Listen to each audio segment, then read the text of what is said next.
सर्वशक्तिमान परमेश्वर, आज जितना वचन मैं सुनूं मेरे जिंदगी में ये वचन 100 गुना फल लेकर आए।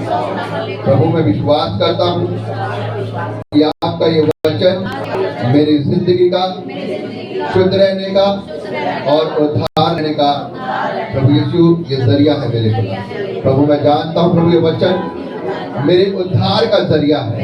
प्रभु मैं इस वचन से प्यार करता हूँ।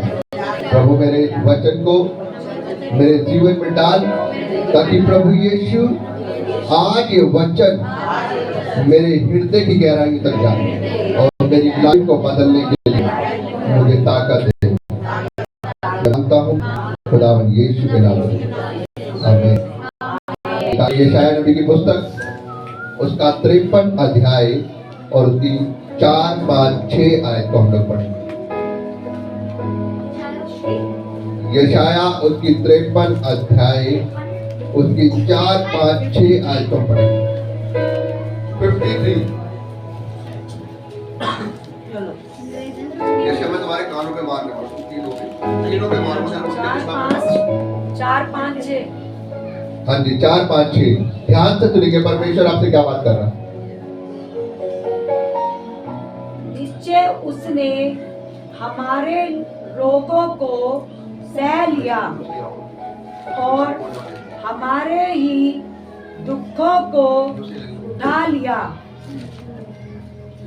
तो भी हमने उसे परमेश्वर का मारा कूटा और दुर्दशा में पड़ा हुआ समझा। परमेश्वर का वचन यहाँ पर क्या कह रहा है?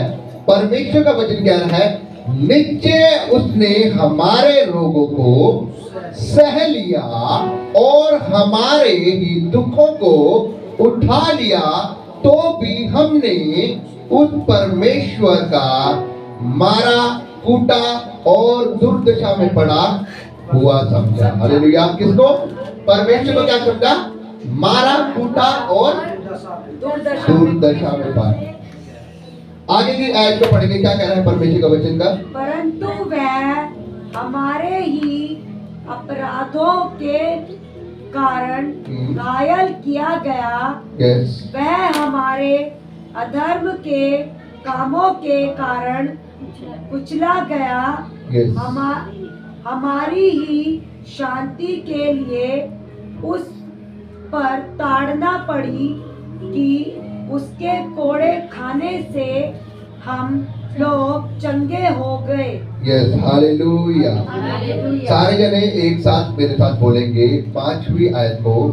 परंतु वह हमारे ही अपराधों के कारण घायल हुआ, परंतु वह मेरे अपराधों के कारण घायल हुआ। वो मेरे अपराधों के कारण घायल हुआ, उसके कोड़े खाने से मैं चंगा हो चुका हूँ। उसके कोड़े खाने से मैंने छुटकारा पाया है। उसके कोड़े खाने से आज मैंने रिहाई पाई है। मैं विश्वास करती हूँ कि उसके कोड़े खाने से आज मेरी सारी दुख तकलीफ दूर हो चुकी है। हालेलुया, आमीन। तो यीशु मसीह की 5वीं आयत को मैं दोबारा पढ़ूंगा। यहाँ पे लिखा है परंतु वह हमारे ही अपराधों के कारण घायल किया गया, वह हमारे ही अधर्म के कामों के कारण कुचला गया, हमारी ही शांति के लिए उस पर क्या पड़ी? उस पर ताड़ना पड़ी कि उसके कोड़े खाने से हम लोग क्या हो गए? चंगे हो गए। Hallelujah, hallelujah. लिखा है हम तो सब के सब क्या है? भेड़ों के समान भटक गए थे। हम में से क्या है? हम में से हर एक अपना अपना मार्ग लिया और यहोवा ने हम सबों के अधर्म का बोझ उसी पर क्या कर दिया है? उसी पर लाद दिया। हम तो सब के सब भेड़ों के समान क्या हो गए थे? तो बाइबल यहाँ पर एक बात बता रही है। बाइबल यहाँ पर बता रही है कि वो हमारे ही अपराधों के कारण कुचला गया। वो हमारे ही अपराधों के कारण घायल हुआ। वो हमारे ही अपराधों के कारण वो हमारे ही अपराधों के कारण क्या हुआ? घायल हुआ, कुचला गया, उस पर ताड़ना पड़ी। उसने बहुत सी शर्मिंदगी को सहा। क्यों सहा? क्योंकि वो हमारी सारी दुर्लभताओं को अपने ऊपर ले बैठा।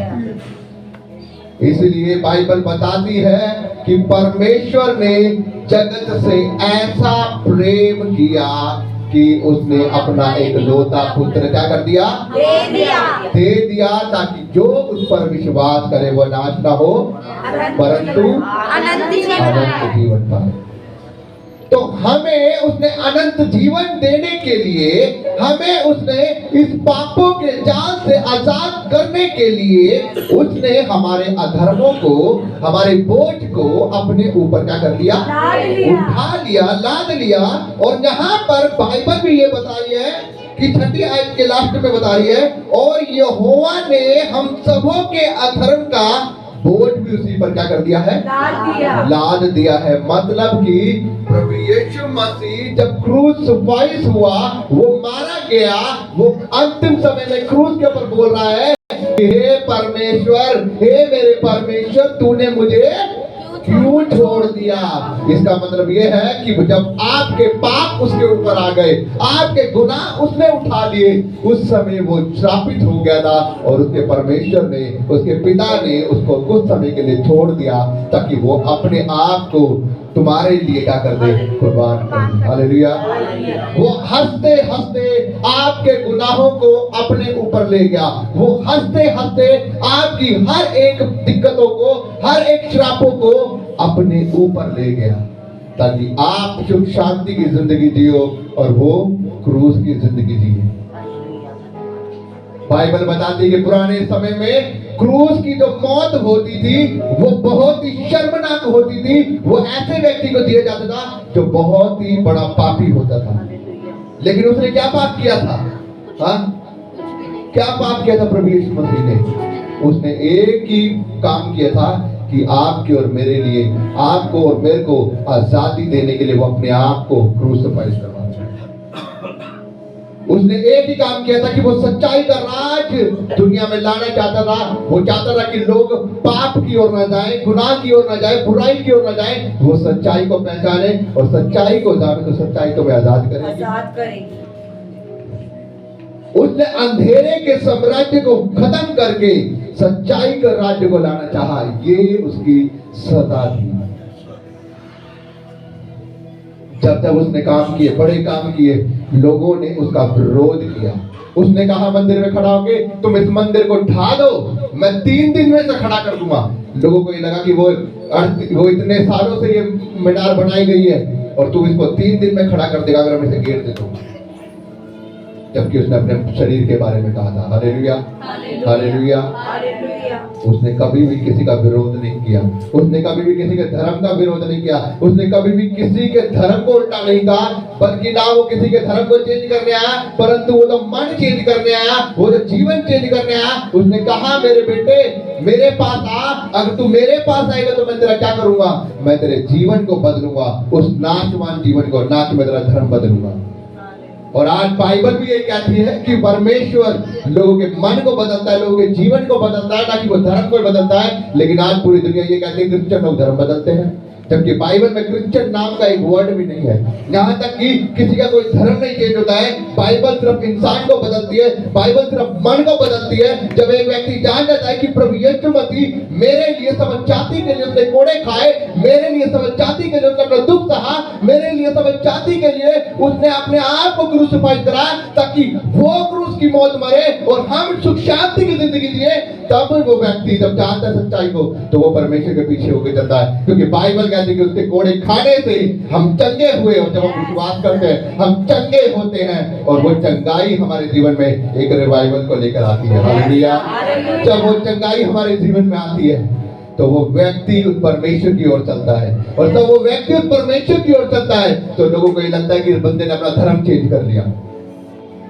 आज आप इतने लोग यहाँ पर बैठे हैं, आप में से किसी का धर्म यहाँ पर चेंज नहीं हुआ।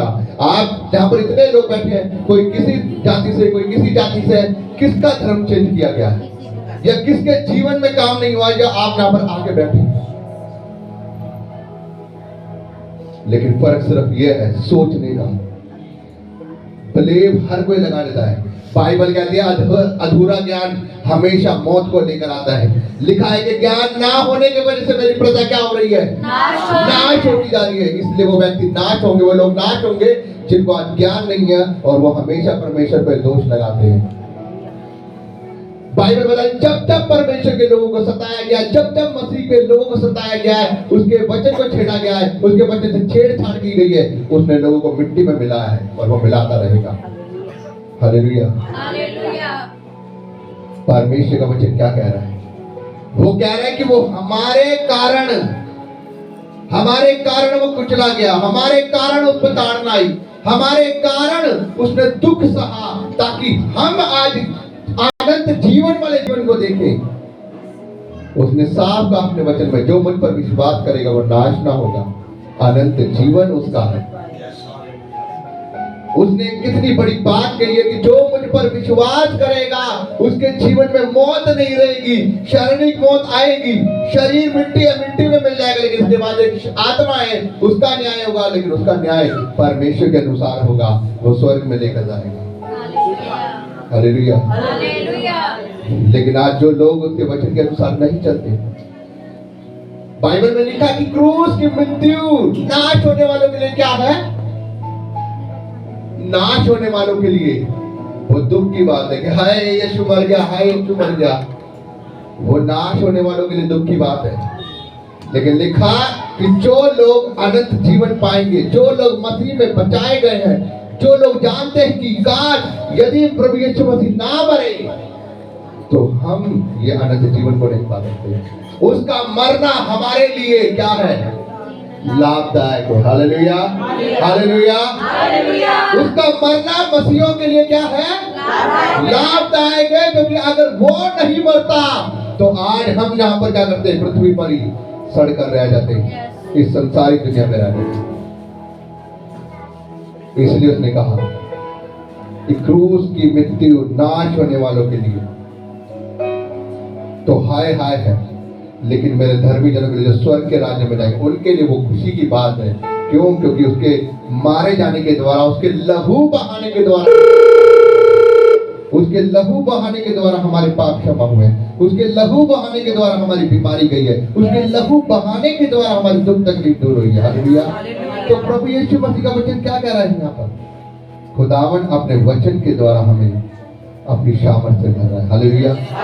लिखा है 5वें आयत में, परंतु वह हमारे अपराधों के कारण घायल किया गया, वह हमारे ही अधर्म के कारण कुचला गया, हमारी ही शांति के लिए उन पर ताड़ना आई।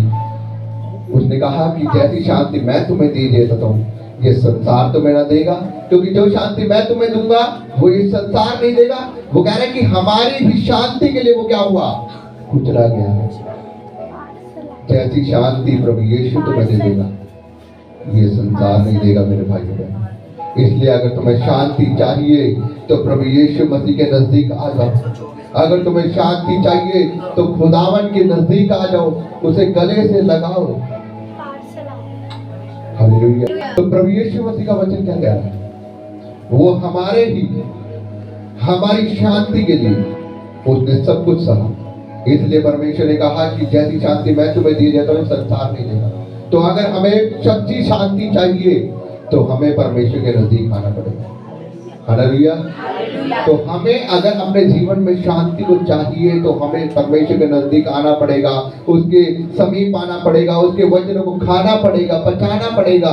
मैंने कल भी बताया था कि बाइबल सिर्फ 2 चीजों पर पूरी होती है, एक किस पर? विश्वास पर, और दूसरा प्रेम पर। विश्वास और प्रेम अगर आपके अंदर है तो आप पूरी बाइबल को पूरा कर चुके हैं। लेकिन वचन का ज्ञान आपको होना चाहिए, वचन आपके अंदर होना चाहिए, क्योंकि जब आप शैतान से लड़ोगे तो शैतान से वार करने के लिए, उससे जीतने के लिए आपको हथियार की जरूरत है। और हथियार क्या है? परमेश्वर का वचन। हालेलुया। क्योंकि परमेश्वर ने जब 40 दिन की जब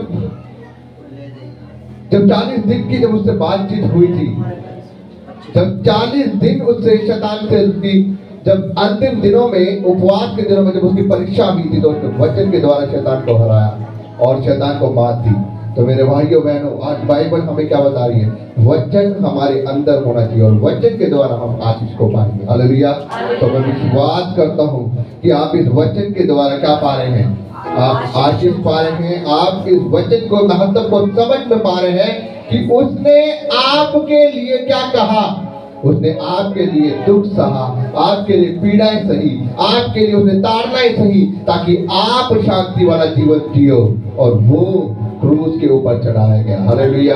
तो मेरे भाइयों बहनों, आप याद करें उसके उस समय को, याद करें उसकी उस कुर्बानी को। जब भी आपका मन कभी पाप करने की ओर करे, जब भी आपका मन कभी कुछ बुराई की ओर जाए, तो याद करना परमेश्वर की उस कुर्बानी को, क्योंकि जब आपको परमेश्वर की वो कुर्बानी याद आएगी, आप पाप नहीं करेंगे और आप उसकी शांति को अपने जीवन में महसूस करेंगे। हालेलुया। मैं विश्वास करता हूँ परमेश्वर का वचन आपके जीवन में आ चुका है। परमेश्वर के वचन के पढ़े और सुने जाने पर आशीष हो। आइए हम सभी जन खड़े होना। यस।